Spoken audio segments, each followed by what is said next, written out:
Magbibideo ulit kami mga ka-idol.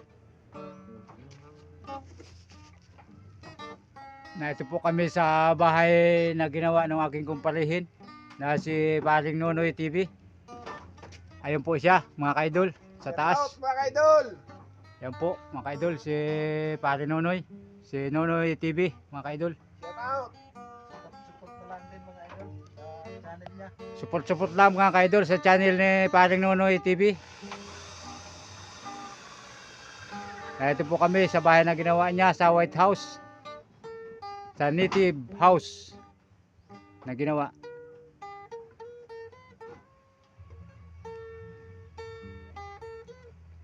Mangala na daw po mga ka-idol sa inyo si Tatay Luis de la Cruz dahil Pasko naman. Disperas na ng Kapaskuhan, bukas ay